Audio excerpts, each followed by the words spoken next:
আজকে আমি আপনাদের নিয়ে যাব একটা নতুন জায়গায়, ভবানী পাঠক ও দেবী চৌধুরানী মন্দিরে।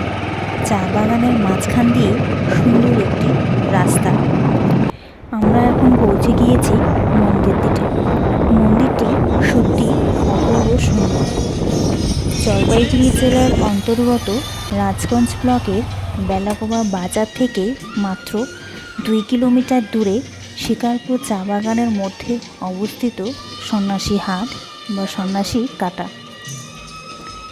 এখানেই রয়েছে দেবী চৌধুরানী বা ডাকাত সর্দার ভবানী পাঠকের মন্দির।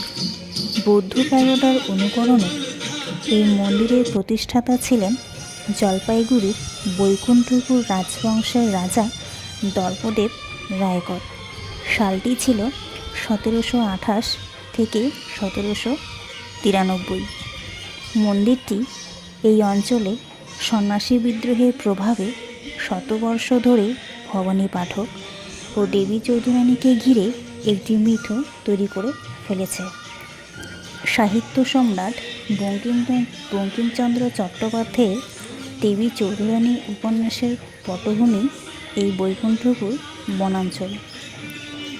কথিত আছে যে এই দুর্গম অঞ্চল শাসন করত দেবী চৌধুরানী এবং ভবানী পাঠক। দেবী চৌধুরানী, যিনি পূর্বে প্রফুল্ল নামেও পরিচিত ছিলেন, রংপুর জেলার বর্তমান বাংলাদেশ মন্থনা এস্টেটের রানী ছিলেন।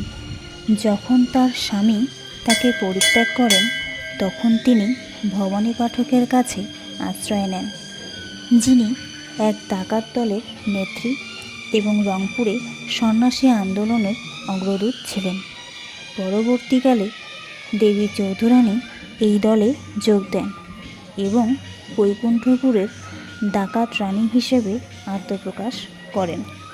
তেমনি অন্যদিকে ভবানী পাঠক জনগণের কাছে ডাকাত সর্দার হিসেবে পরিচিত হলেও বাস্তবে তিনি সন্ন্যাসীর মতোই জীবনযাপন করতেন। তিনি পার্শ্ববর্তী এলাকার অত্যাচারী জমিদার ও ইংরেজদের মূল্যবান সম্পত্তি এবং অর্থ দীনদুঃখীদের মধ্যে বিলিয়ে দিতেন। ভবানী পাঠক কালী মায়ের একনিষ্ঠ ভক্ত ছিলেন। এখানে পাশেই রয়েছে কালী মায়ের মন্দির। শোনা যায় প্রথমে এই মন্দিরের দুই পাশে দুটি কাঠের কালী মূর্তি ছিল। এই কাঠের কালী মূর্তিকে পুজো করেই ভবানী পাঠক ও তার দলবল অভিযানে বের হতেন।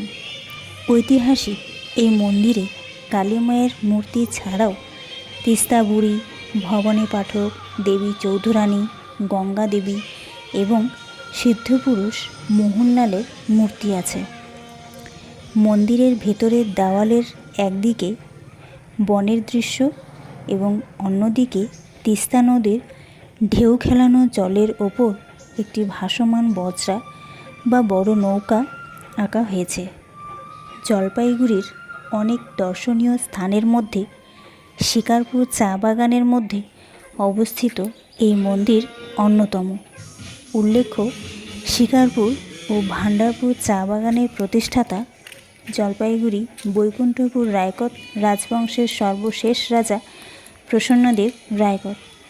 প্রতি বছর আষাঢ় মাসে মন্দিরের বাৎসরিক পূজা খুবই জাঁকজমকভাবে অনুষ্ঠিত হয়, কিন্তু